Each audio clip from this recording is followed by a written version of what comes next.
outras pessoas, né? E eu é que não gosto de abrir muito, porque eu também fico assim. Esse mês fico mais acanhado, porque esse mês eu tenho alguns convidados para pregar, e um deles que virá no domingo, que é um dos diretores, presidentes da Universidade Presbiteriana Mackenzie, estará conosco no domingo. Eu convido, mas eu fico um pouco assim, enciumado, puxa, queria tanto pregar esse texto agora, nesse domingo, né? Oi? Né? Pois é, mas eu queria tanto pregar esse texto nesse domingo, mas, em parte, irmãos, a gente também precisa ouvir, além de precisar ouvir outros pregadores, a gente também precisa que outras pessoas conheçam o nosso grupo, nossa igreja. Então a gente tem que, lógico que não pode ser todo domingo, né? Mas tem que ter paciência. É um mês de comemoração, mês da Reforma Protestante. Então tenham paciência aí, tá bom? Mas acredito que é um presbítero que virá, o presbítero Wallace. Ele que tem essa responsabilidade tão grande na Universidade Presbiteriana Mackenzie. É bom porque nós ouçamos, e é bom até para os nossos jovens conhecer, também é importante, conhecerem como que a nossa igreja investe nessa área de educação, quem sabe sirva de incentivo, né, para que eles procurem esse crescimento. A Universidade Presbiteriana Mackenzie esse ano está comemorando 143 anos, uma das mais antigas do Brasil. Então, assim, tudo isso é importante para nós. E é importante para nós também como presbiterianos. 143 anos. 142, desculpa, eu errei. É 153 a igreja. Isso. Então, eles têm 10 anos. 10 anos a menos. Quando tinha 10 anos, fundou-se a escola Mackenzie, Colégio Mackenzie. Né? Para quem não sabe, nosso colégio presbiteriano Mackenzie tem desde o jardim da infância lá, agora existem outros nomes, né? Como é que chama? Maternal, coisa assim. Desde esse período, Fundamental 1, Fundamental 2, colégio, que é o que a gente chamava de segundo grau, hoje é ensino médio. Eu sou da antiga, tá, Renata? Ensino médio, você que é nova, sabe tudo. Universidade, mestrado, doutorado. Nossa universidade tem, o campus maior é aqui de São Paulo, mas temos grandes instalações em Mackenzie Tamboré, que é lá em Alphaville. Um colégio de primeiro mundo em Brasília, né? E um campus universitário em Campinas, no Rio de Janeiro. Comprou lá uma faculdade chamada Moraes Júnior, chegou o violão. Olha ele chegando.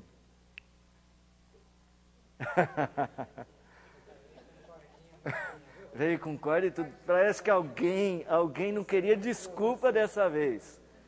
Eu acho que o Eldo não deixou o violão aqui para ninguém chegar antes, quebrar as cordas, para não tocar, né, Eldo? Então você, por favor, tá? Vê se está afinado, a gente dá um tempo para você. Então essa instituição nossa, ela comprou agora essa universidade, que antigamente era Moraes Júnior, no Rio de Janeiro, e agora é um campus universitário também do Mackenzie, e está prevendo em expandir para Salvador, se eu não me engano, Belo Horizonte e outras capitais brasileiras. É um grande investimento da igreja. Quem não conhece lá o campus do Mackenzie, vale a pena ir numa dessas comemorações, cultos comemorativos, ir lá para conhecer. A gente se perde lá dentro, quem não conhece se perde. E é motivo para a gente estar feliz, né, que a nossa universidade está progredindo e nós, como presbiterianos, temos de ter uma pontinha de orgulho santo, tá? Sem muito orgulho, orgulho santo, tá bom? Então, domingo estará conosco esse presbítero Wallace, que é um dos diretores, né, diretor-presidente do Mackenzie. Eu não sei exatamente o cargo, não é presidente, é um diretor de alta, seria no Exército, alta patente, né, lá no Mackenzie. Irmãos, eu quero indicar para vocês a leitura de um livro, né, este livro, Adoração no Lar, do Joel Bick. É um livro baratinho, da editora Fiel. Eu li esse livro nos dias que eu estive lá no Congresso da Fiel. Ele fala sobre o culto doméstico. E algumas coisas que ele fala aqui, que eu já tinha mais ou menos, eu tinha formado na minha cabeça que o culto doméstico era uma coisa inviável para os nossos dias. Que a gente não tem tempo, a gente não tem muitas restrições, as pessoas não estão em casa. Mas olha, lendo este livro, eu refiz a minha posição. Eu descobri ou redescobri que é possível, lógico, diferente do que os nossos pais faziam, mas que é possível a gente ter um momento de adoração no nosso lar. E que não só que é possível e necessário. Não sei se quem está vendo pela internet vai conseguir ver aí. Vocês que estão gravando, por favor, dá o zoom aí, se é possível. Adoração no Lar, do pastor Joel Bick, da editora Fiel. Você pode comprar pela internet, tá? Eu não sei quanto está custando, mas não é mais que 10, 12 reais. É baratinho o livro. E tem conselhos muito legais sobre adoração no lar, sobre o culto doméstico. Né? E eu só quero destacar uma frase. Essa frase me chamou muito a atenção. Diz assim: além do mais, as famílias não cometem pecados diariamente?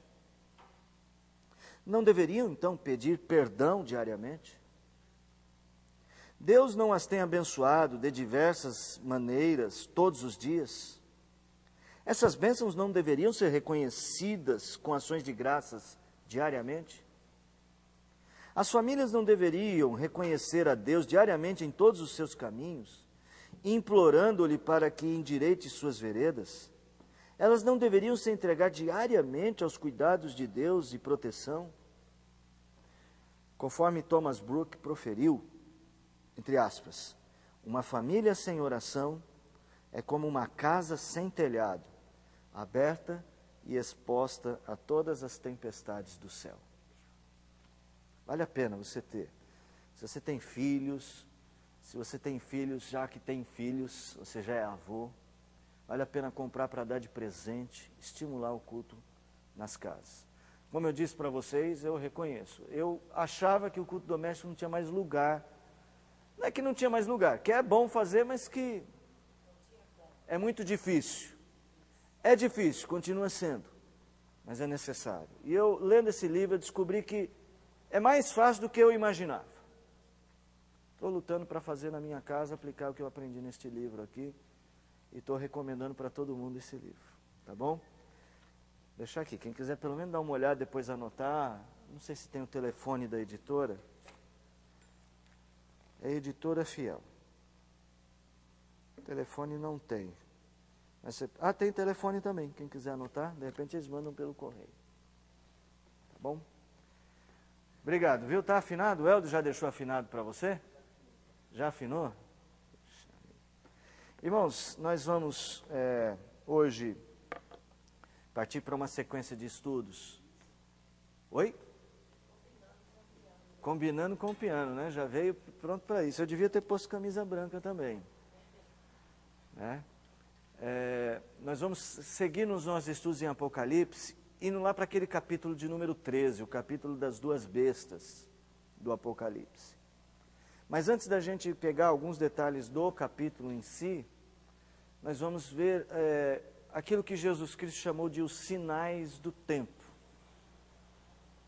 Os sinais do tempo. Abra sua Bíblia em Lucas, capítulo 10. Lucas 10.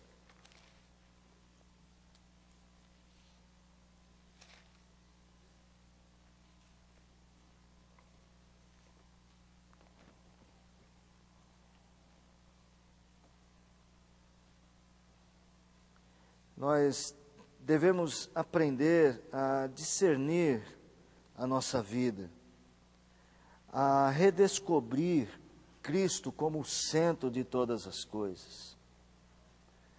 Há pessoas que acham que nos dias finais da existência conseguirão simplesmente usar de alguns artifícios para tentar se salvar na última hora.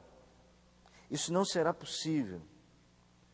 Capítulo 10 de Lucas, no verso de número 13, diz assim: ai de ti, Corazim, ai de ti, Betsaida, cidades de Israel, porque se em Tiro e em Sidom se tivessem operado os milagres que em vós se fizeram, há muito que elas se teriam arrependido, assentadas em pano de saco e cinza. Há para muitos que não tiveram o privilégio que vocês têm de conhecer a Cristo. É isso que o texto está dizendo. Olha, nesse mundo há pessoas que não têm o privilégio que nós temos de conhecer a Cristo. Se tivessem tido o privilégio que nós temos de conhecer a Cristo, há muito teriam se arrependido, há muito teriam tomado as decisões certas. Um defeito da nossa fé é quando a nossa fé é de empurrar as decisões. Decisões importantes, decisões sérias, precisam ser tomadas. Muito mais no que diz respeito à nossa vida com Cristo. Contudo, no juízo, haverá menos rigor para Tiro e Sidom do que para vós outros. O Novo Testamento, todo o Novo Testamento, ele tem sempre um olhar escatológico, para o escatom, para os últimos dias. Você verá isso em todas as páginas, todos os escritos do Novo Testamento. Sempre uma preocupação escatológica. Porque Cristo não veio ao mundo para vir uma única vez. Ele não veio ao mundo apenas para morrer na cruz. Tudo isso é o início de seu reino que está sendo formado. Então, como eu disse e insisti com vocês, a nossa história, ou a história de Cristo, a história cristã, ela caminha para um final. Todos os eventos, na verdade não só desde aqui, mas desde Gênesis 3:15, passando pela vinda de Jesus Cristo, por todos os profetas e a vinda de Jesus Cristo, tem como objetivo o escatom. Porque, na verdade, isso não é uma coisa que Deus está dando um jeito nas coisas que saíram erradas. Deus tem um plano. Esse nosso presente momento, essa presente existência, ela está dentro deste plano. Caminha para um fim. Então, o Novo Testamento, ele sempre tem essa preocupação com a nossa postura diante do fim. Nós precisamos ter uma postura diante do fim, diante da volta de Jesus. Então vamos dar um exemplo. Às vezes nós imaginamos que a volta de Jesus está muito distante, que vai dar tempo da gente fazer muitas coisas. O ensino bíblico não é esse. O ensino bíblico é que ele vem como ladrão. Então, tomar decisões com relação à volta de Jesus, ao escatom, sempre deixando-as para amanhã, isso é sempre temerário, porque você não sabe se haverá amanhã. Tanto Cristo pode voltar hoje, como qualquer um de nós pode partir ao encontro dele hoje. Então, sempre você verá a ideia de urgência ligada à ideia de responsabilidade para com a volta de Jesus. É por isso que aqui nesse texto, Jesus adverte as cidades. Cidades as quais ele visitou e nelas operou milagres. Ele diz, vocês deveriam se arrepender, porque tem cidades pelas quais eu nunca passei, nunca operei milagres, que se eu tivesse ido lá, eles teriam se arrependido. Terminando o texto, ele diz assim, tu, Cafarnaum, elevar-te-ás porventura até o céu, descerás até o inferno. Quem vos der ouvidos, ouve-me a mim, e quem vos rejeitar a mim, me rejeita. Quem, porém, me rejeitar, rejeita aquele que me enviou. E daí essa palavra tão séria de Jesus, de talvez dizer assim para nós, olha, cada ação sua em que você rejeita aquilo que está óbvio diante de você, é rejeição a mim. Irmãos, então é por isso assim, estudar a volta de Jesus, os sinais do tempo, É coisa muito importante, mas mais importante que estudar as curiosidades ou descobrir coisas novas sobre isto, é tratar isso com seriedade, cada dia. Certo? Então, assim, o propósito dos estudos no livro de Apocalipse não é a gente apresentar uma coisa nova. O propósito é a gente acordar, atendendo o chamado da própria Bíblia que diz: desperta, tu que dormes. Certo? Vamos orar ao Senhor e pedir a Ele que coloque em nosso coração mais amor pela sua vinda e mais disposição a pensar seriamente nisto. Como dizia Jonathan Edwards, coloque em meus olhos, estampe em meus olhos a eternidade. Feche os seus olhos, vamos orar. Pai, é com certeza muito precioso para nós os alertas da Tua Palavra. São preciosos porque eles revelam Teu amor por nós. É porque nos amas que nos chamas a acordar. Nós Te damos graças por isso, Senhor. Damos-Te graças porque o Teu amor se revelou a nós na medida em que não encobriste essas verdades de nós. Ao contrário, o Senhor nos las trouxe, nos las fez conhecer. Fizestes, Pai, melhor ao nos dar a verdade da palavra. Ajuda-nos a confiar nela. Ajuda-nos a esperar em Ti.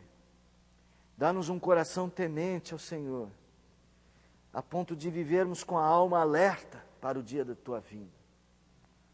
Com o nosso candeeiro aceso, com as lâmpadas cheias, ó Pai bendito, do precioso óleo, vigilantes para a volta de Jesus. Não nos deixe cair em tentação, livra-nos do mal, dá-nos discernimento dos tempos, nós Te pedimos, Senhor, em nome de Jesus, amém. Amém. Vamos louvar o Senhor? Rogério, qual é o hino que nós vamos cantar primeiro, Rogério? 221, quero ser um vaso de bênção. 221. Vamos ficar em pé para louvar o Senhor?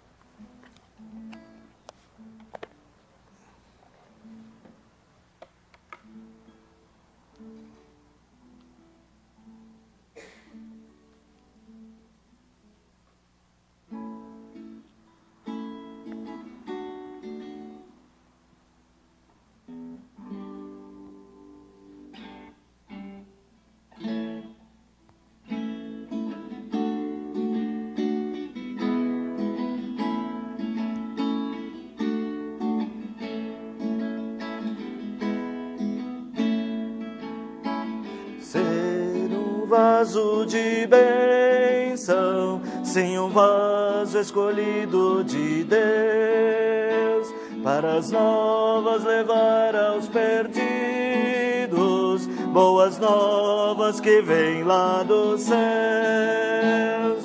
Faze-me vaso de bênção, Senhor, vaso que leve a mensagem de amor. Eis-me submisso e ao Teu serviço eu me consagro, bendito Senhor. Quero ser um vaso de bênção para todos os dias fazer os culpados que vivem nas trevas o perdão de Jesus conhecer. Faze-me vaso de bênção, Senhor, vaso que leve a mensagem de amor. Eis-me submisso e ao Teu serviço eu me consagro, bendito Senhor. Quero ser um vaso de bênção, sim, um vaso de bênção sem par, anunciando que os crentes em Cristo, jubilosos nos céus hão de entrar. Faze-me vaso de bênção, Senhor, vaso que leve a mensagem de amor. Eis-me submisso e ao teu serviço eu me consagro, bendito Senhor, para ser um vaso de bênção. É mistério uma vida real, uma vida de fé e pureza, revestida de amor divinal. Faze-me vaso de bênção, Senhor, vaso que leve a mensagem de amor. Eis-me submisso e ao teu serviço eu me consagro, bendito Senhor. Amém.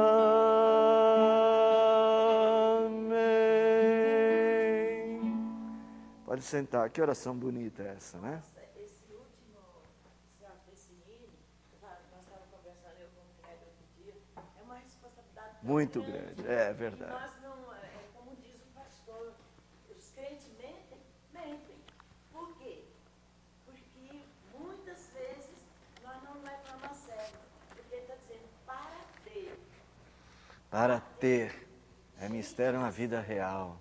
Nossa, e para ser, é esse o primeiro, a última história. Para Ser um vaso de bênção, é mistério uma vida real. O outro tem um outro inário, nós dizia, tem que ter uma vida real. Assim, esse compromisso, irmãos, não é um compromisso só para a gente se dar bem, que a gente às vezes leva muito para esse lado. Nós precisamos fazer as coisas certas para a gente se dar bem, para tudo dar certo para nós. Não, é porque nós pertencemos a um outro reino. Nós somos conquistados por um outro reino. Nós somos filhos de um Pai perfeito. É isso que tem que nos motivar. Sabe, nós temos que arrancar de dentro de nós essa ideia de que tudo é por nossa causa. A nossa fé agora é por causa dele. É por causa da beleza do nosso Cristo. Não vai dar para a gente chegar na festa real sem as roupas reais. Já entrou num casamento, todo mundo bonitinho, de terno, gravata, todas as moças com vestidos de festa, né? Aqueles vestidos longos, tal, bem arrumadas, não é nada daqueles vestidos com aqueles decotes exagerados. É só numa festa assim. E você de calça jeans, tênis, que você bate o olho e fala assim, epa, não posso entrar? Você não se sente mal? Pois é, irmãos. É isso que o Senhor espera de nós. Que aprendamos a beleza de Cristo de uma maneira tal que a nossa vida reflita o nosso Senhor.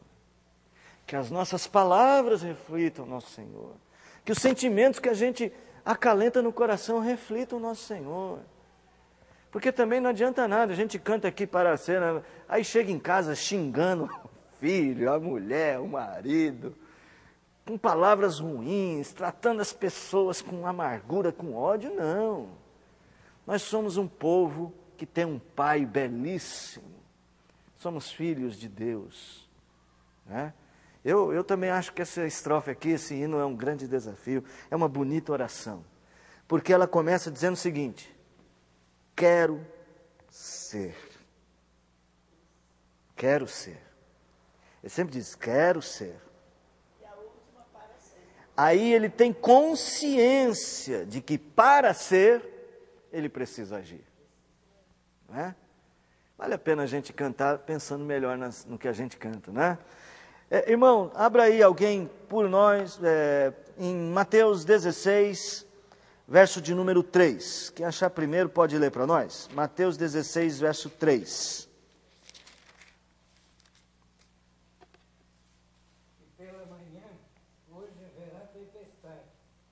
porque o céu está de um vermelho sombrio. Vamos fazer o seguinte, desculpa, Eldo, vamos ler um texto mais completo? Fica mais fácil da gente entender, que eu estou pegando a frase no meio aí, né? Lê desde o verso de número 2 até o verso 4. Ele, porém, lhe respondeu: chegada a tarde, dizeis, haverá bom tempo, porque o céu está avermelhado.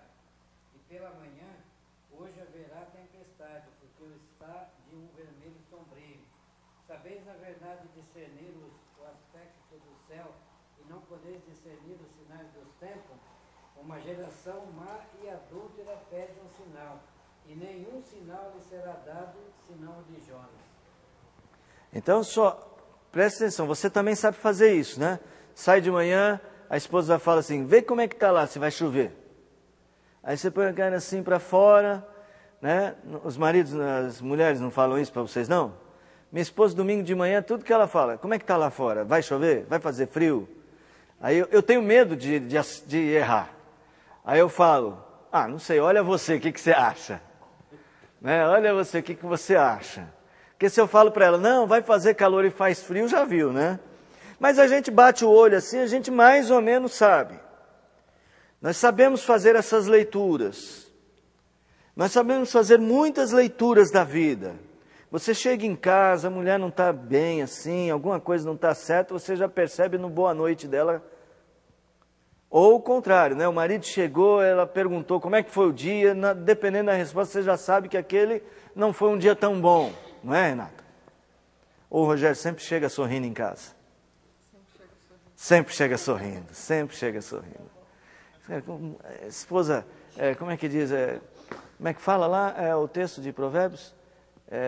Mulher virtuosa, quem achará, né? Quem encontrou a mulher virtuosa encontrou o grande tesouro, viu? Tá certo, parabéns. Então, mas você sabe quando aquela pessoa, você conhece, você faz a leitura, às vezes até do rosto. Você encontra a pessoa, você percebe que ela não está bem, e você fala, o que está acontecendo com você? Jesus está dizendo que nós temos que ter percepções para coisas sérias da nossa vida com Deus, e da volta de Jesus. Então ele está dizendo assim, olha, vocês são capazes de discernir o aspecto do céu e não podeis discernir os sinais dos tempos? Parece que vocês vivem como se não tivessem compromisso nenhum com os sinais dos tempos, com o escatom, com o tempo final. Irmãos, a nossa vida está completamente ligada àquele dia. Nós todos caminhamos para aquele dia. Aquele dia é o destino de todos nós, crentes e não crentes. Nós já vimos isso em Apocalipse. Todos nós estamos convergindo para o trono do juízo. Então, viver com responsabilidade é o que Jesus está dizendo. O que está acontecendo com vocês? Vocês não conseguem perceber a necessidade de viver nessa perspectiva? Aí no verso de número 4 ele faz uma diferença. Ele diz, uma geração má e adúltera pede sinal, mas nenhum sinal é dado para essa geração. Porque o sinal é dado aos filhos do Senhor. O Senhor prepara os seus filhos para o dia. Nós, crentes, aí volto àquele texto que eu já li no início. Ai de ti, Betsaida, ai de ti, Corazim. Vocês que receberam a graça da revelação, têm mais responsabilidades que os outros. Irmãos, o que João escreve para a igreja, lá no Apocalipse, alertando a igreja, é parte deste alerta que nós estamos recebendo. Que começa em Jesus. João não está dizendo nenhuma novidade. Jesus já havia dito. Tudo que João está dizendo, com mais detalhes, é verdade. Jesus já havia dito que vem o tempo do juízo. Por exemplo, abra aí comigo, Mateus ainda, capítulo de número 24. Eu sei que boa parte das pessoas acaba no geral, acaba lendo a Bíblia e não fazendo cruzamento de informações, né? Com o tempo quer que se aprenda a lembrar, puxa, eu já li isso aqui num outro texto. o tempo vai ajudando a gente, com o tempo a gente vai criando esses elos, tá? Eles vão se ligando. Mas, por exemplo, Mateus 24, você deve saber que esse é um texto importante do Novo Testamento, porque é o sermão profético de Jesus. Aqui Jesus traz aquelas revelações sobre o fim, na sua perspectiva. Então, por exemplo, vamos, verso de número 10. Alguém leu 10, o outro 11, até o 14. Vamos lá, um irmão de cada vez. Nesse tempo, muitos haverão de abandonar a fé, trair e odiar uns aos outros. Outra pessoa? E surgirão muitos falsos profetas e enganarão a muitos. Depois de multiplicar a iniquidade, o amor se esfriará de quase todos. Aquele, porém, que perseverar até o fim, esse será salvo. Será pregado este evangelho do reino por todo o mundo para testemunho de todas as nações. Então virá o fim. Jesus já falou sobre essas coisas. Jesus já pré-anunciou sinais do tempo. Esfriamento do amor. Se você ler o que Jesus disse, você vai falar, meu Deus, vai acontecer amanhã. Falta de amor. O que mais aí que vocês viram? Ódio uns para com os outros, não é verdade? Falsos profetas.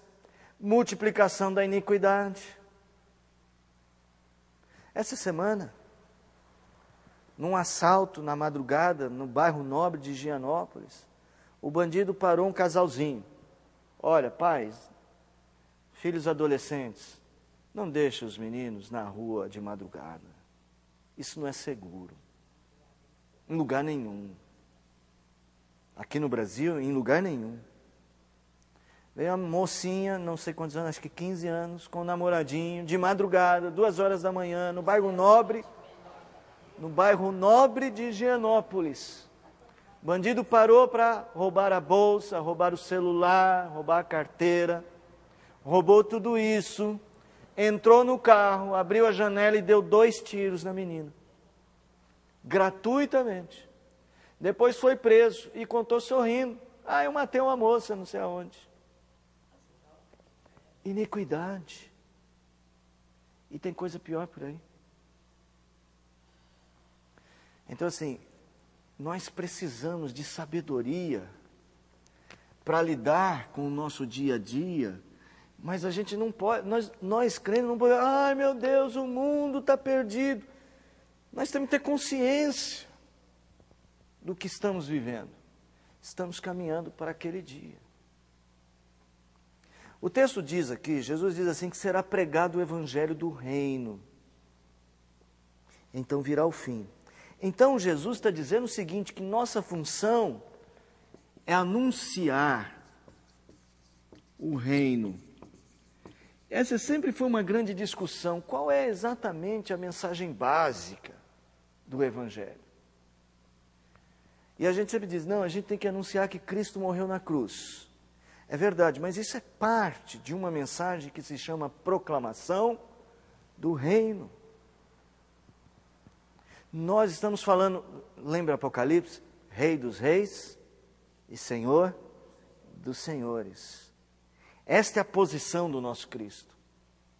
E pregar o reino é dizer às pessoas que já existe esse reino, que ele já foi iniciado por Cristo e está caminhando para se tornar cada vez mais visível, embora ainda não seja. Deixa marcado Mateus 24, mas deixa eu falar uma coisa. Abre em Atos dos Apóstolos, capítulo 28 de Atos. 28 ou 27?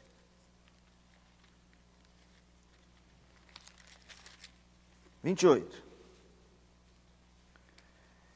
28, verso 30 e 31. Alguém lê para a gente? Alguém que ainda não leu? Por 2 anos permaneceu Paulo na sua própria casa, que é lugar aonde recebia todos os que procuravam, pregando o reino de Deus e com toda a intrepidez, sem impedimento algum, ensinava as coisas referentes ao Senhor Jesus Cristo. As coisas referentes ao Senhor Jesus Cristo, na sua tradução? Alguém tem alguma tradução diferente? Então você vê a mesma coisa, né? Você verá o quê? Sempre ele anunciando Jesus, o Senhor de todas as coisas. O reino de Jesus sempre será a mola mestra da pregação. A pregação não prega o conforto dos homens. Vocês já perceberam isso? Você não vê o apóstolo Paulo lá anunciando o quanto Deus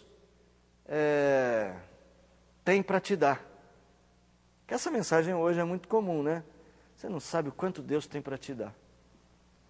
Não, é algo muito mais sério. Porque o que Ele tem para me dar, é lógico que eu quero que Ele me dê o que Ele tem para me dar, mas isso é temporal. Não pode virar assim? Isso é temporal. Isso é só para agora. Ele anuncia o Senhor. Lembra essa expressão, Senhor Jesus? O que implica nessa autoridade de Jesus sobre todas as coisas. Então, irmãos, assim, nós temos que discernir os tempos e discernir nosso papel. Mais uma coisa, vamos abrir lá, está marcado Mateus aí que a gente vai voltar já já. Efésios 5,16. Efésios 5,16. Jesus já havia dito isso, o apóstolo Paulo está repetindo algo semelhante. Efésios 5,16. Ivone, pode ler para nós?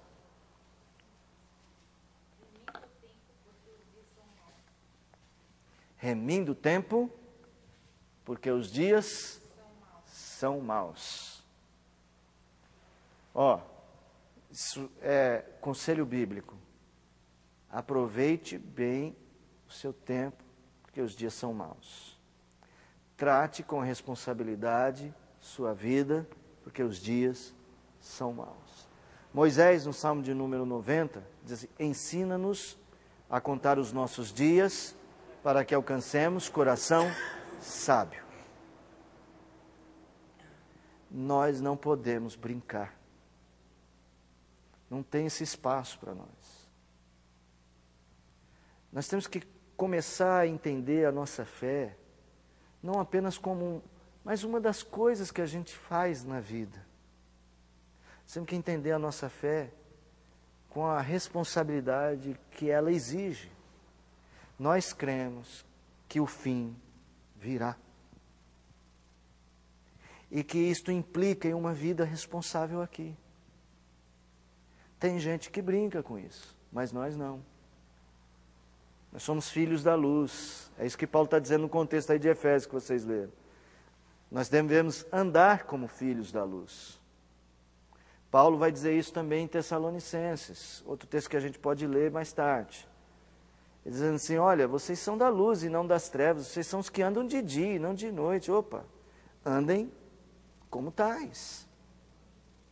Nós temos que ter discernimento. Discernimento é uma palavra muito importante. Discernimento dos sinais dos tempos. É avaliar com capacidade crítica o mundo que nos cerca. Um mundo onde muitas vezes o mal parece bem. Está acontecendo. As pessoas estão chamando o mal de bem. Eu vi essa semana uma reportagem falando que lá na França houve um protesto. Algumas pessoas protestaram contra o casamento homossexual e a adoção de crianças por homossexuais. Que é uma lei que vai ser aprovada lá agora, liberando completamente a adoção de crianças por casais homossexuais. O viés da reportagem que eu li dizia o seguinte, olha que absurdo esse protesto. Uma coisa tão boa, e eles estão protestando, isso é radicalismo. O mal virou bem e o bem virou mal. Sinais do tempo. Inversão de valores. Gente, nós temos que acordar. Nós temos que vigiar. E nós temos mais do que nunca que pregar o Evangelho. Então veja, essa perspectiva está por detrás do livro de Apocalipse. Quando ele fala para a igreja, olha, vocês vão ter que enfrentar isso. Vocês terão de enfrentar essa dificuldade. Não tem como fugir. O evangelho da prosperidade, ele é ruim porque ele causa uma fuga. Ele faz você deixar de observar isto e deixar de pensar no reino para pensar em si mesmo. Aí você anda na esteira do próprio mundo. E nós não vamos nos esquecer que nós temos 2 reinos em franco crescimento.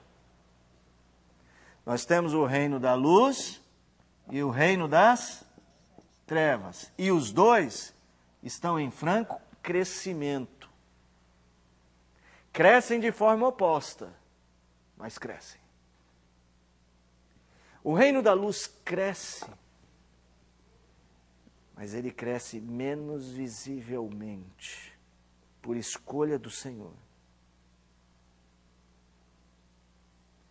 O Senhor escolheu fazer seu reino crescer a partir de coisas pequenas.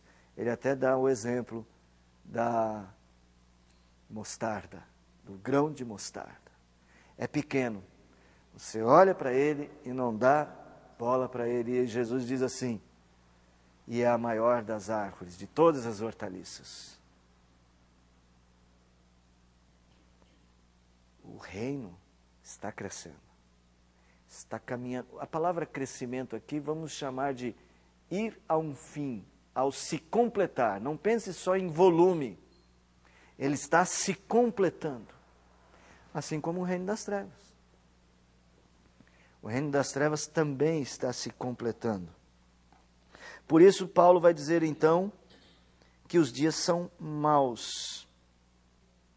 Os dias revelam a maldade do próprio homem. O homem vai se tornar mau a cada dia. Por isso, vamos voltar lá em Mateus 24, para depois agora sim a gente ir para Apocalipse, finalmente.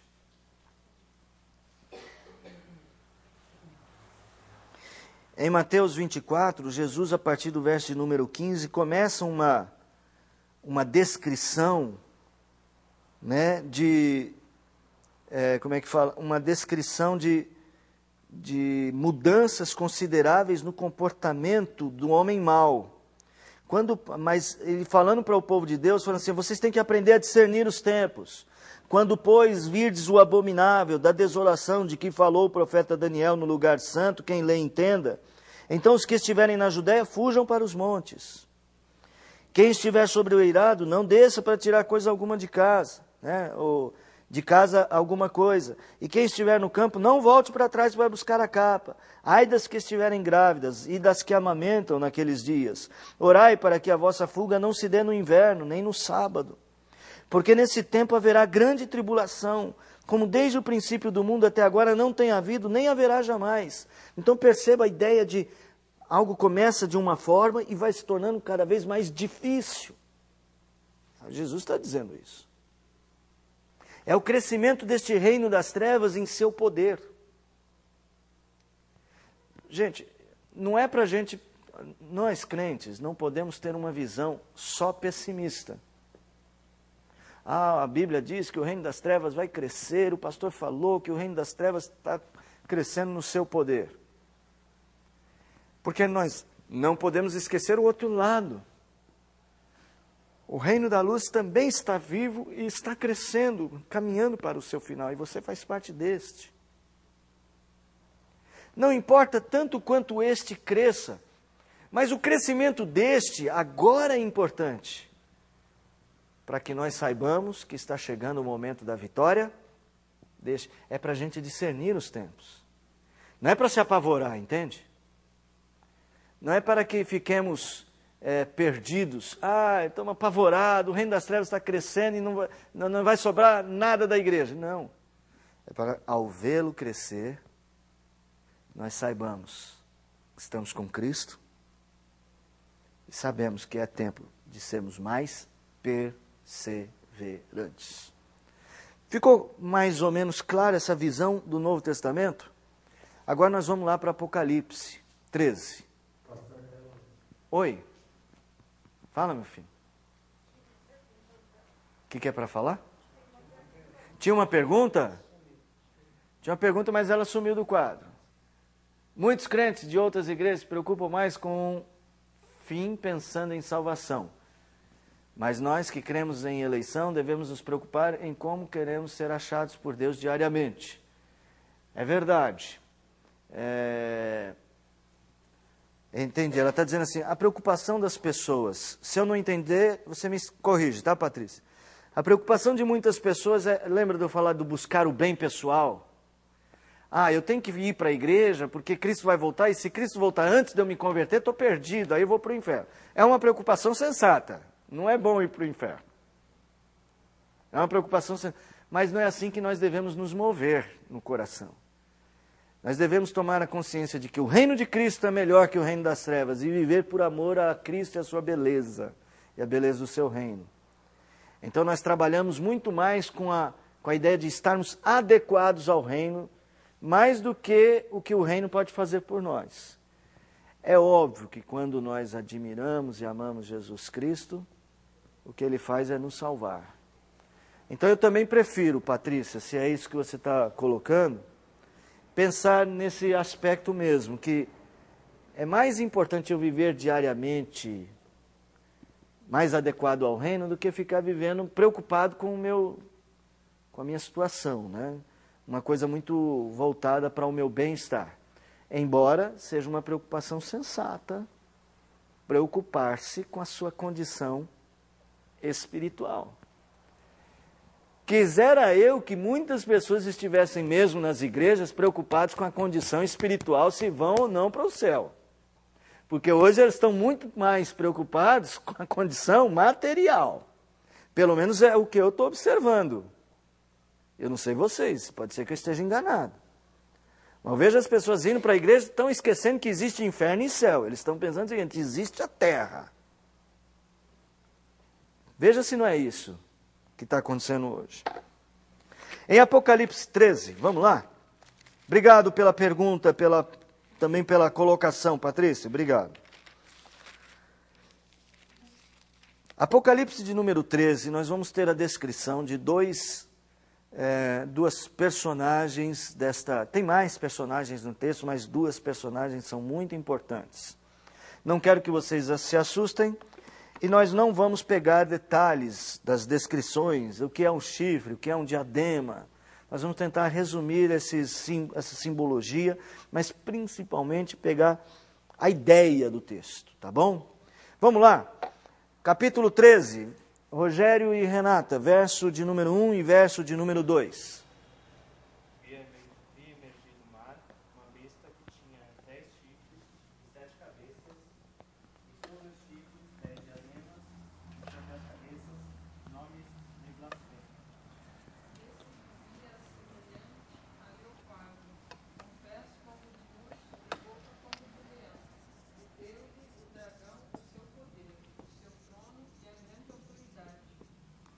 Então, primeira coisa, nós vimos aí uma besta,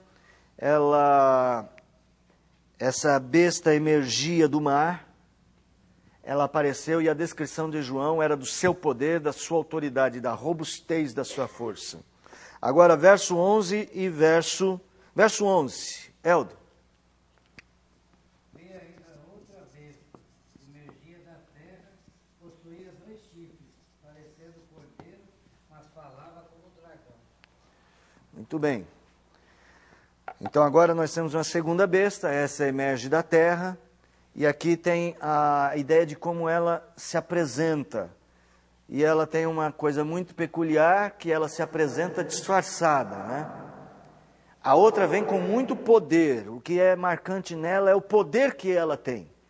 A segunda besta, o que é marcante nela é que ela se disfarça. Ela parece que é um cordeiro, mas ela fala como um dragão. Deu para ver aí as características iniciais das duas bestas. Vamos voltar para a primeira besta. Eu não quero falar para você ler, Rogério, porque senão vai pensar que o primeira besta é você. Não é isso, tá, que eu quero dizer. Vamos voltar para a primeira besta, Rogério. Você lembra?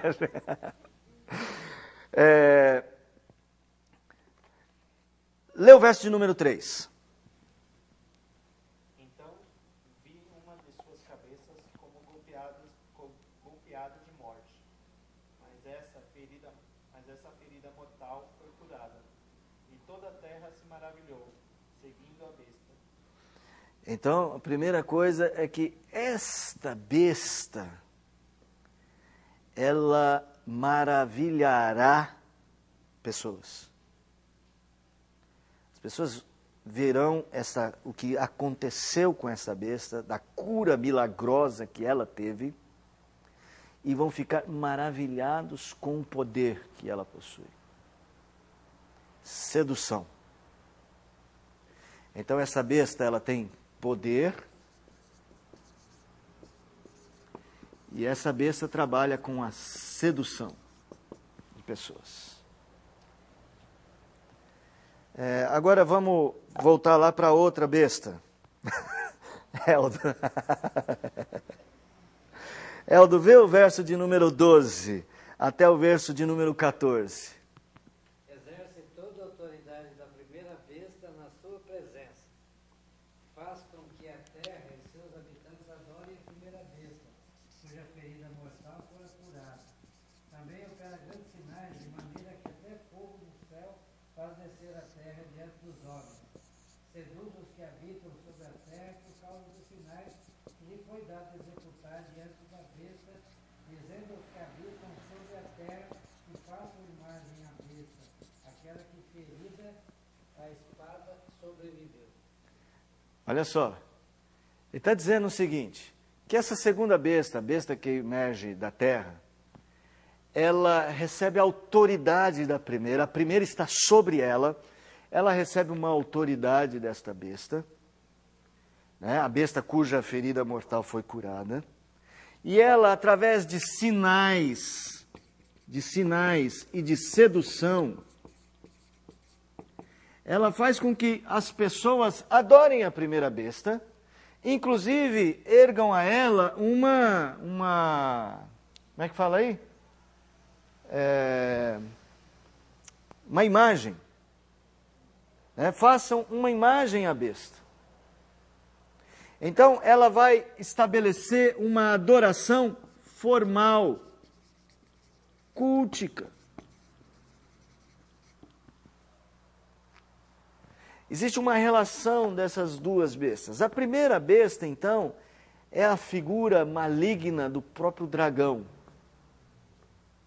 E essa segunda besta, o seu chamado profeta, é aquele que faz, às vezes, de convencer os homens de que ele deve ser adorado.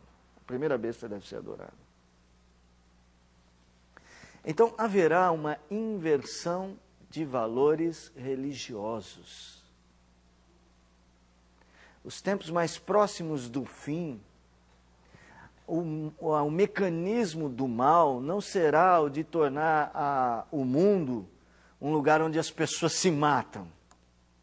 A gente acha que o mal vai chegar a um ponto que as pessoas todas vão se matar.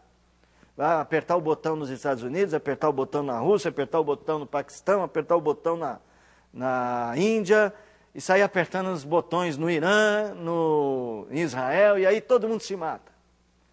O final dos tempos serão tempos de grande religiosidade falsa. Falsidade ou inversão de valores religiosos. Tá? Eu quero chamar a atenção para essa daqui. Eu não sei qual que é mais perigosa, as duas são muito ruins. Tá?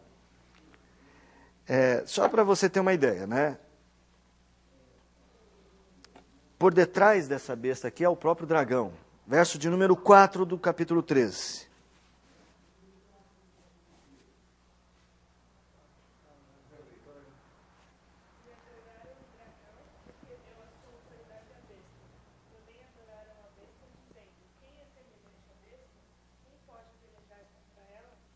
Então você vê, por detrás disso é o poder do próprio Satanás, né?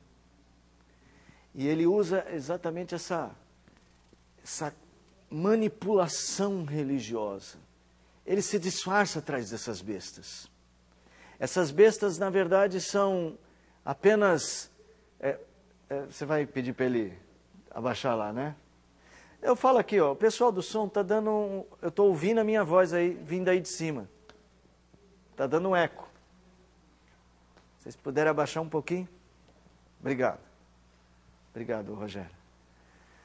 Irmão, eu só quero que você, então, entenda, assim, que nós temos que ser muito sábios.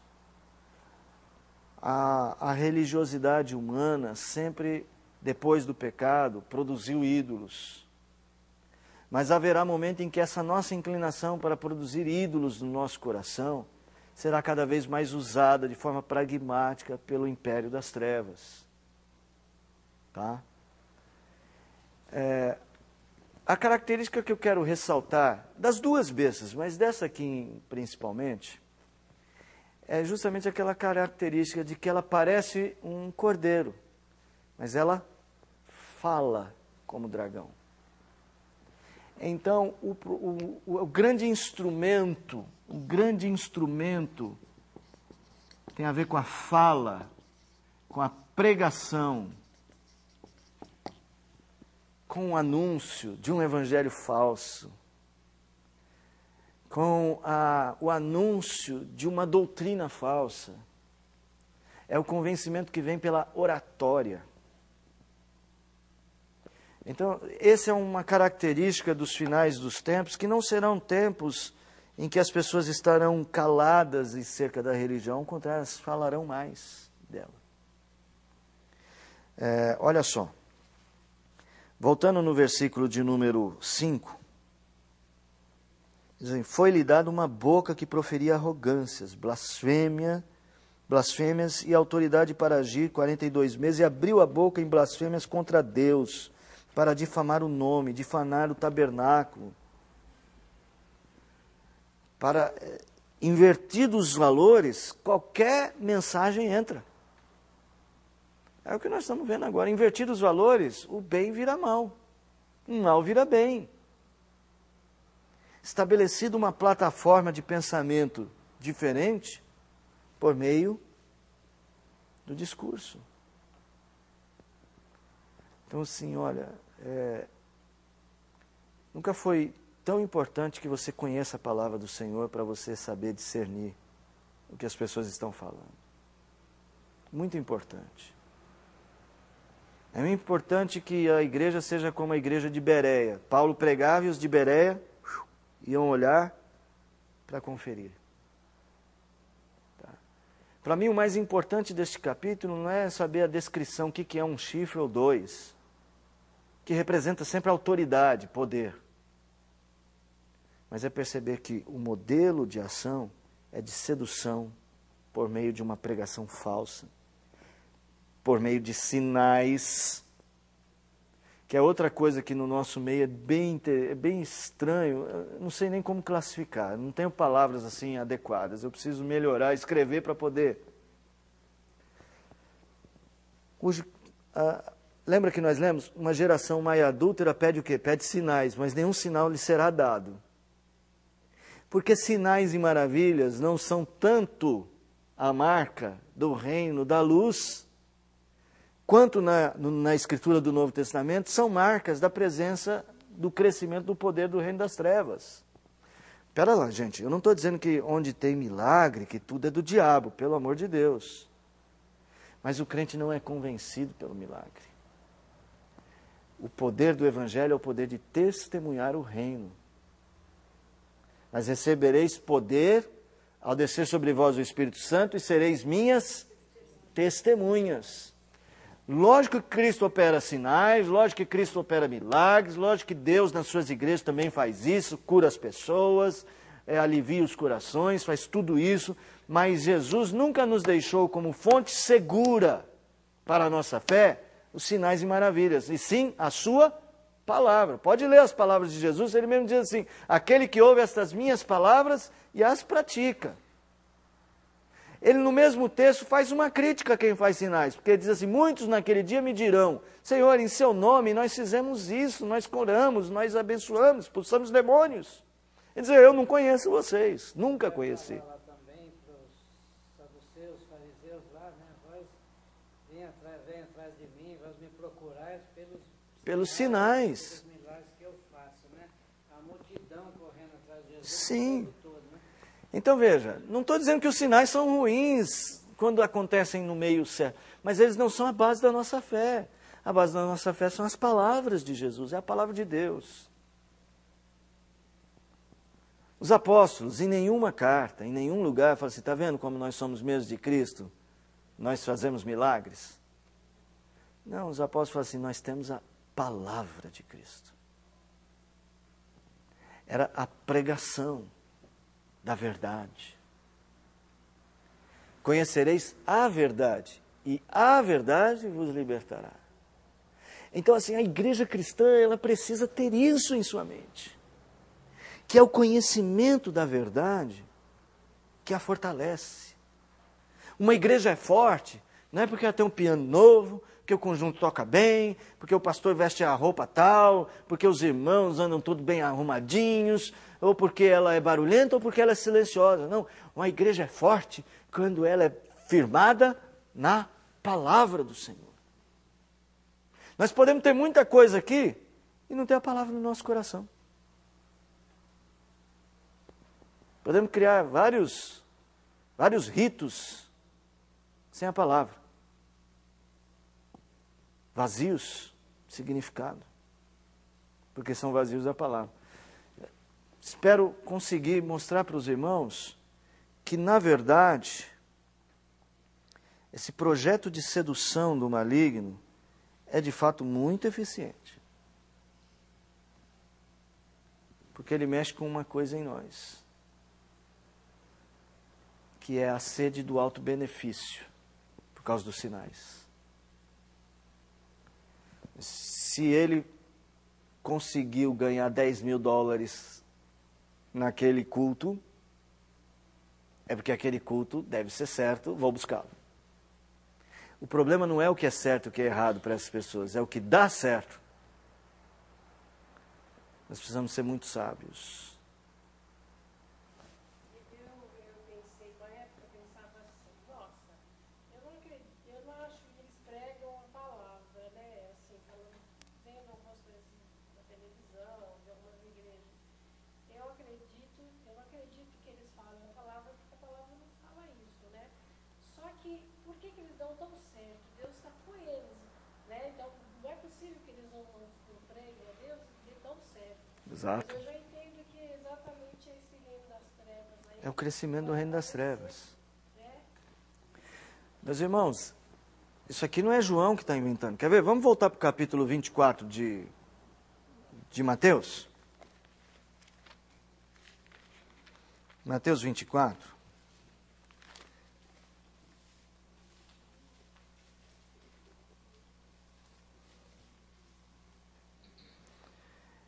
Por exemplo, verso 23 e 24.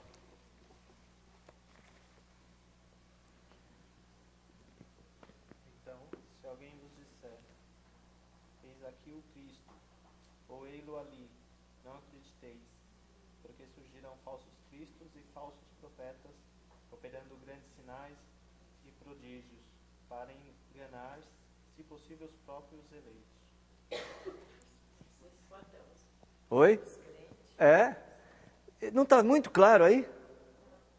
Agora, se você ler o verso seguinte, você vai ver que Jesus dá uma dura. Olha que eu já estou falando isso, hein? Não vai cair nessa. Não está escrito aí? Como é que está aí? Vê-lo... Jesus diz, já estou adiantando para vocês. Por favor, não caiam nessa. Alguém vai dizer para você, Cristo não é esse que você segue. Está ali. Não, Cristo está lá. Veja, aquela ideia de olhar os sinais, o poder. Isso atrai. O reino de Cristo cresce dentro de nós. Por isso ele parece crescer tão menos. É invisível. Eu sei que a gente gostaria que fosse de outro jeito. Por que Cristo não faz diferente, né? Por Por que Cristo não faz assim, abre o céu e fala, gente, sou eu, acredita em mim? É o modelo que ele encontrou para nos redimir, é outro. É um modelo em que ele vai nos fazer amá-lo acima de todas as coisas. E amar a Cristo acima de todas as coisas, gente, exige algumas mudanças em nós. Uma delas é essa perspectiva de esperança. Lembra que eu desenhei aqui? A nossa esperança está no fim. Amar a Cristo sobre todas as coisas implica em saber suportar com perseverança as tribulações. Não ser agradado. O próprio Cristo está falando aqui, ó, vai haver muita tribulação nesse período. Olha, ainda vai chegar alguém falando, ó, sai dessa tribulação e vai para Cristo. Olha ele lá. Não acrediteis. Tá? Exige que você mude essa perspectiva de esperança. Nossa perspectiva de esperança está em Cristo. Está na palavra de Cristo. Está em Cristo, mas eu só consigo pôr essa esperança em Cristo se eu confio na palavra de Cristo. É como se eu dissesse para você o seguinte. Eu chegasse assim e falasse assim, olha, irmão Rubens, faz o seguinte, vai lá no salão, tem 2 leões lá embaixo, mas pode ir que eles são mansinhos, e lá no pote de comida dele tem 2 barras de ouro, são suas, pode ir buscar.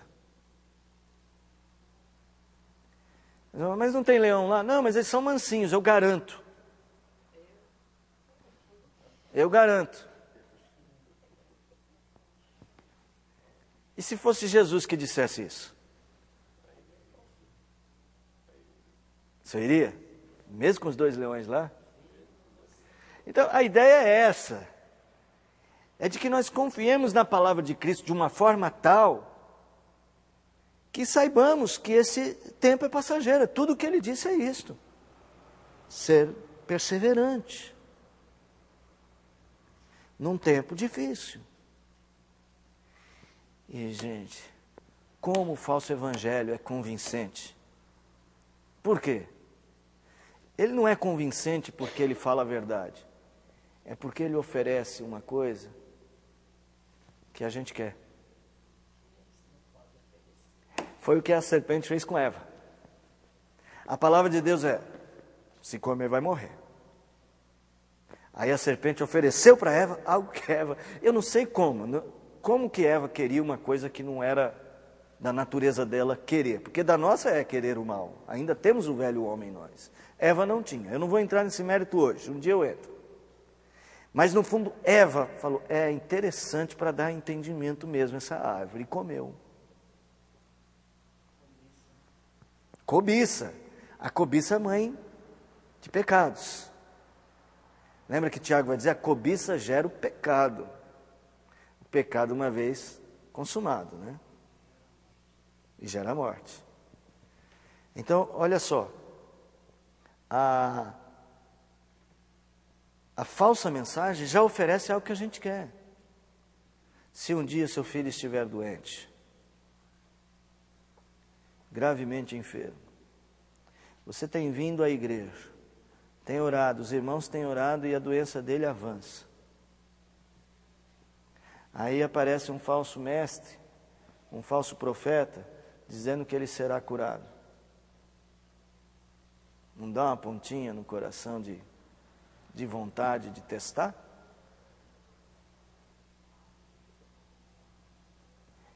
Nós temos que aprender a crer na palavra de Cristo acima de todas as coisas. A nossa confiança última tem que estar nela. Mas eu posso, se alguém nessa situação falar assim, pastor, mas uma pessoa apareceu na minha casa, parecia crente e disse que ia orar pelo meu filho. E ele orou pelo meu filho lá, tal, e agora ele está me dizendo, por exemplo, que agora eu tenho que fazer o meu sacrifício. Vou usar os termos de hoje, né? Agora é a vez de eu fazer o meu sacrifício para a cura se completar. Eu agora tenho que levar um dinheiro, não sei aonde, não vou usar nem nome, tá? Você vai para o Evangelho.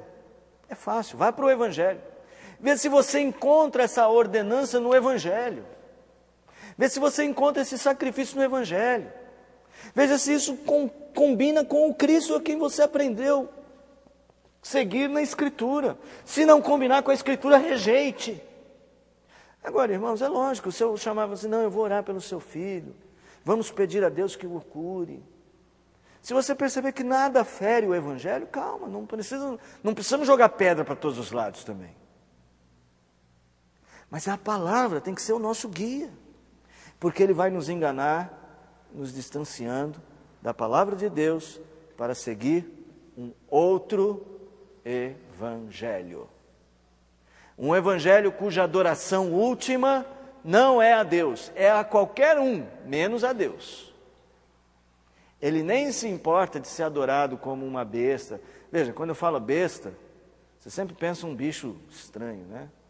Aquele negócio dele de ter urso, leão, leopardo, são descrições da agilidade, da força,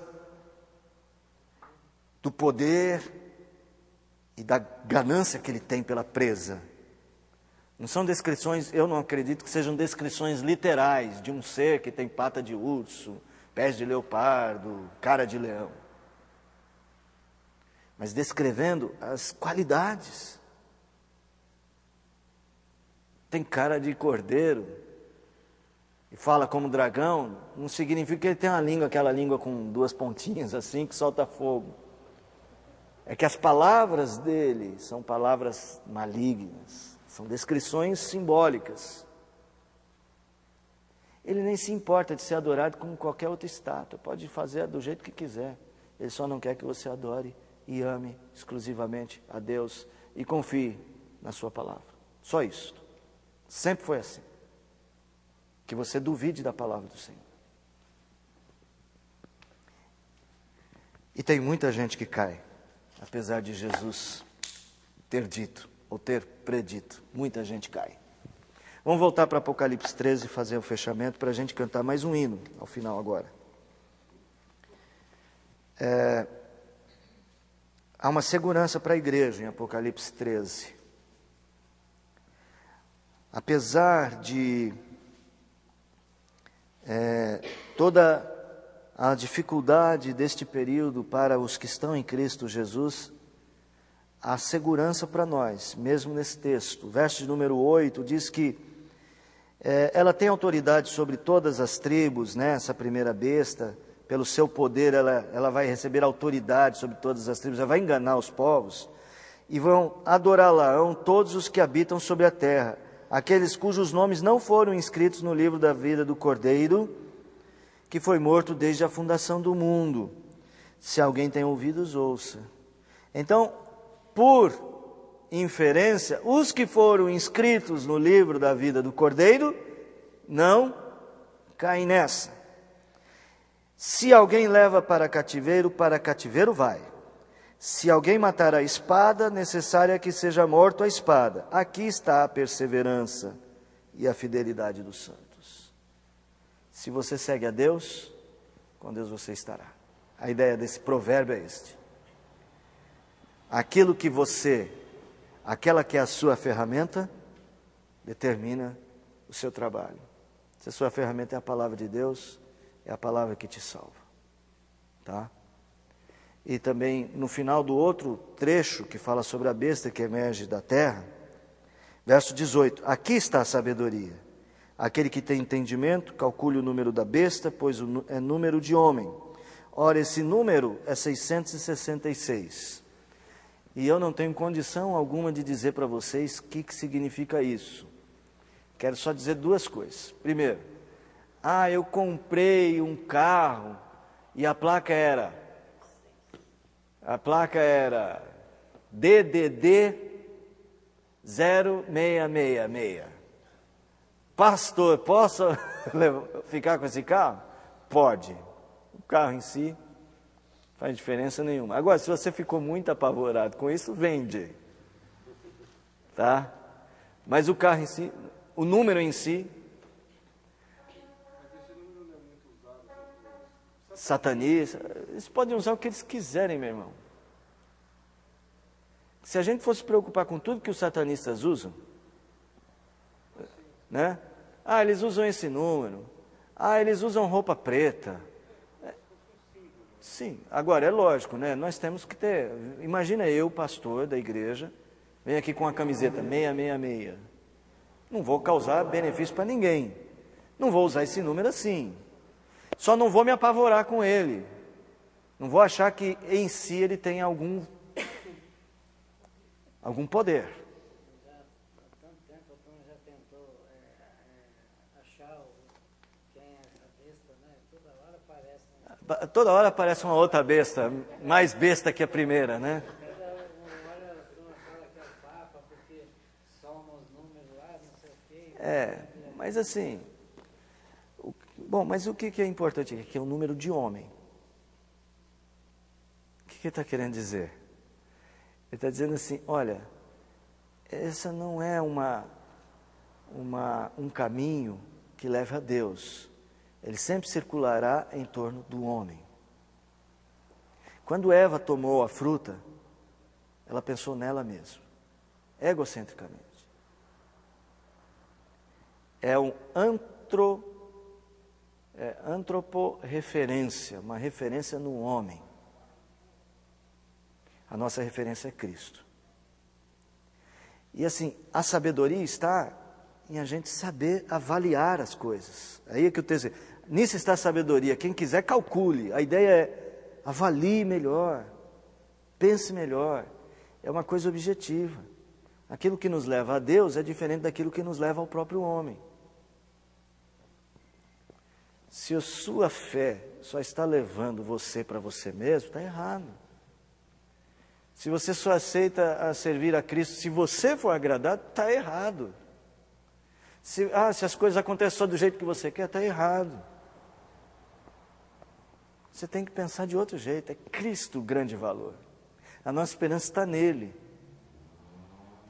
Ele se agradará muito das coisas do nosso comportamento, quando nós abrimos mão de muitas coisas que nós queríamos muito por Ele. Eu tenho certeza que Cristo vai chegar lá e vai falar assim, Eldo, você teve grande oportunidade de fazer isso, pensando só em você, mas por amor a mim você deixou servo bom e fiel. Tem gente que não deixa tradição. Tem gente que não deixa vícios, por amor demais a si mesmo. Mas quando nós amarmos Cristo acima de tudo, nós vamos lutar com todas as forças para deixar aquelas coisas que nos afastam dele. Esse é o grande amor nosso, Cristo, a ponto da gente lutar até com a própria carne. Eu penso uma pessoa que tem um vício, por exemplo, cigarro, que é um vício muito difícil de largar, não sei quem já fumou. Eu nunca fumei, mas o que eu ouço de quem fuma é que é muito difícil de largar. Então, imagina um crente que larga o vício e fala assim, mas isso não combina com a minha fé, não combina com a minha fé. Ele vive uma grande angústia. E ele luta, às vezes, contra a própria carne. E o que Cristo aprecia é essa luta. Nós, às vezes, somos muito legalistas, que dizem, só se converte a hora que deixa o cigarro. Não, para mim, a hora que ele começa a lutar, já é um sinal maravilhoso de que ele ama a Cristo. Agora, às vezes, também acontece a pessoa fazer assim, já que eu não posso largar o vício de fumar, não vou mais para a igreja. Entenderam? Não penso que seja assim. Nós temos muita coisa, eu também tenho. Eu não posso nem contar publicamente, talvez. Talvez eu não queira, não me sinta à vontade para dizer, olha, irmão, eu ainda tenho tanta mesquinhez em algumas coisas, ainda tenho, quem sabe, sorte da ganância, sei lá, cada um vive a sua dificuldade. Mas luto. Paulo dizia que ele esmurrava o próprio corpo, reduzia a escravidão para que, tendo pregado a outros, não fosse ele desclassificado ou desqualificado. Isso é que marca que nós temos discernimento do que nos leva a Deus e do que nos leva ao homem. Que Deus nos ajude a ter sabedoria, né? Isso é sabedoria. Este hino que o Rogério vai tocar para nós cantarmos é um hino que tem muito significado para a minha vida pessoal. Eu gosto muito dele. Eu espero que você também, assim como o autor dessa poesia, tenha esse mesmo desejo de não se calar. O que eu gosto mesmo é de ouvir, como diz a estrofe de número 4, é o hino 64. Aos fortes braços eu corri confiante, meigo e bondoso não me recusaste, e em teu imenso, suave amor tão puro, me agasalhaste. Quando a minha luta contra o pecado, quando na minha luta contra o pecado eu não sou tão bem sucedido, e ainda cedo muito para o velho homem, eu tenho que correr para os braços de Jesus. E Ele nunca me rejeita. Ao contrário, é nessa hora que Ele mais me acolhe, é nessa hora que Ele me agasalha. Nossa vida é assim. Experimente um Cristo assim tão amoroso. Vamos ficar em pé para cantar? Rogério, se eu estiver no andamento errado, você me corrige, tá? Fala ao contrário. Eu acompanho você. Tá bom, dá um tom aí para a gente pegar aqui.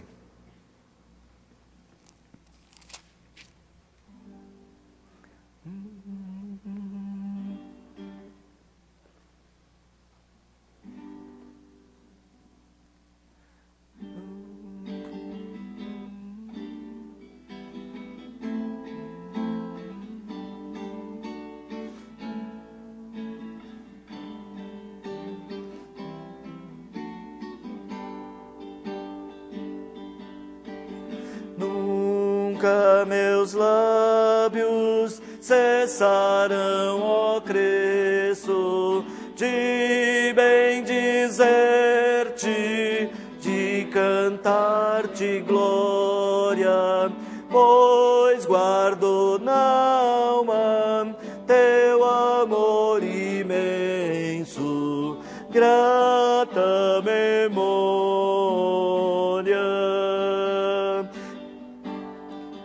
Quando perdido vagueava aflito e em densas trevas meu andar seguia, tu me buscaste lá dos céus denando, luz que me guia.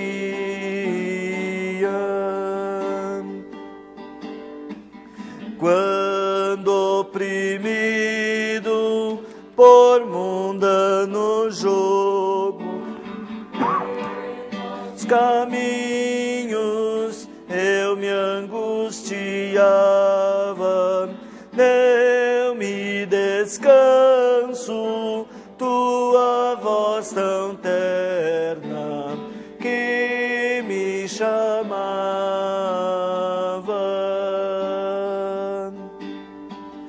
Aos fortes braços eu corri confiante, meigo e bondoso, não me recusaste, e em teu imenso, suave amor tão puro, me agasalhaste. Oh, nunca, nunca cessarão meus lábios de bendizer-te, de cantar-te glória, pois em minha alma tu és sempre, ó Cristo, grata memória.